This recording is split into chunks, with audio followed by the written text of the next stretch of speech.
I'm George Levy. I have the opportunity today to speak with blockchain researcher and instructor, Evan Freeman. Evan, great speaking with you. Hello, George. Thank you.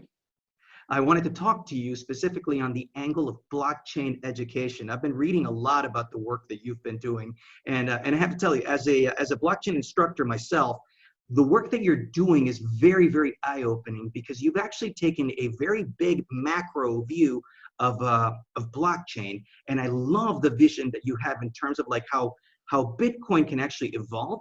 So I would like to hear about your vision when it comes to actually how blockchain and Bitcoin can evolve.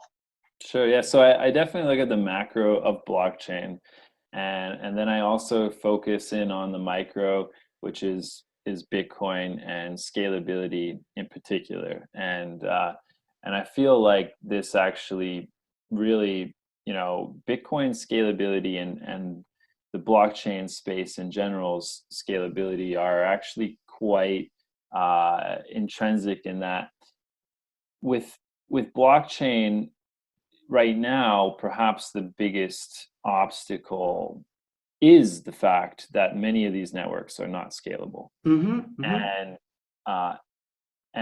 that has not really been a very urgent issue for a lot of the protocol developers, and mainly because you could say the biggest rival to a lot of these other protocols being BTC, which is in itself highly is having a very difficult time scaling.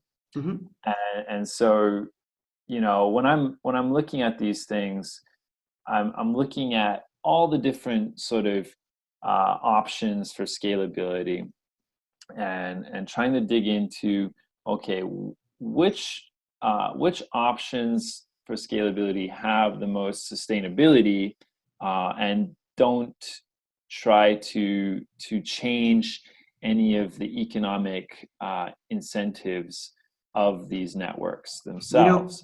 You bring up when you say that, actually, because I want to get down on that specific, because having been in Bitcoin for a very long time, to me, I was actually kind of taken aback. I was actually frustrated. I didn't understand why BTC went down the segregated witness path.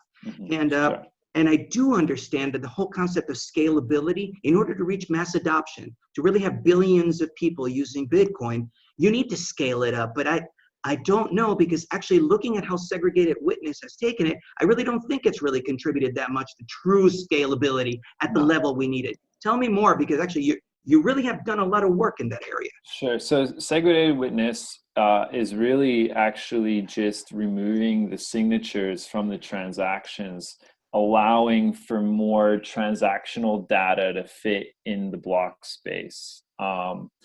And this, while doing only a slight improvement in terms of transactional throughput, it begins to alter it begins to alter how the protocol is built, and that is that the signatures are contained within the transactions in order to create a verifiable trail. And so one thing could be that segregated witness was an option to end. One was that it was a supposed malleability fix, and then another option was that it offered slight transactional throughput improvement, and then the third option is that it sort of began to alter the way that you could legally, I guess you could say, legally enforce sort of the transactional history.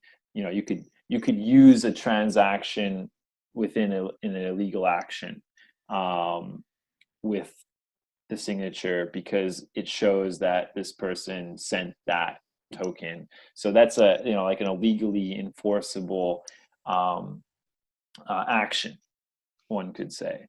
I'm So not a lawyer, so I can't specifically go into that, but there is certain legal ramifications towards removing signatures from transactions. But that's, yeah, so SegWit was an interesting addition to the Bitcoin protocol.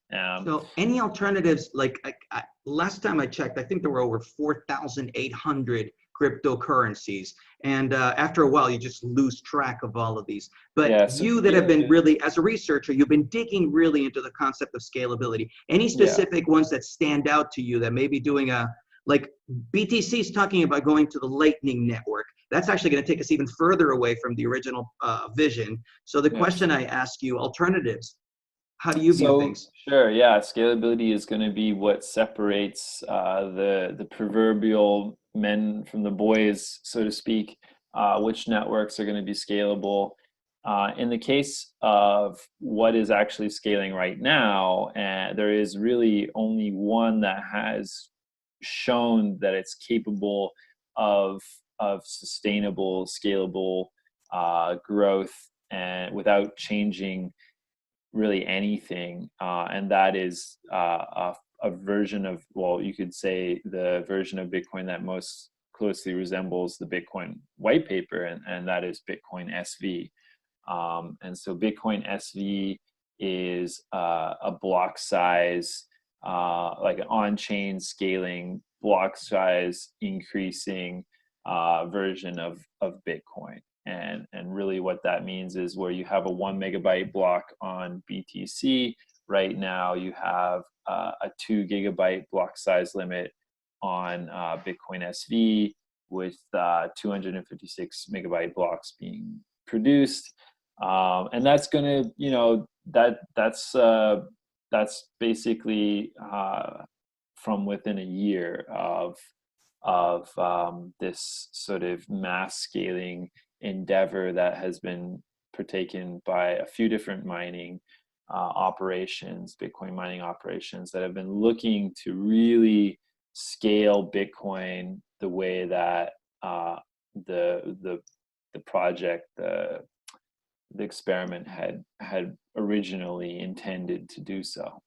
And it's a very challenging thing to do So it. let me ask you, so far we've talked about Bitcoin, we've talked about Bitcoin SV, and I would think those would be cryptocurrencies. Let's go beyond just the cryptocurrency usage and like blockchain in general, because you're Sure. an educator. So this whole blockchain space and Bitcoin being just one application of blockchain, how do you see this whole area expanding and growing? Well, I believe information is absolutely one of the most valuable things that we can have, and so good information allows us to make good decisions. And in the case of the internet, which is basically a way of exchanging information, there's been a lot of abuse of personal data.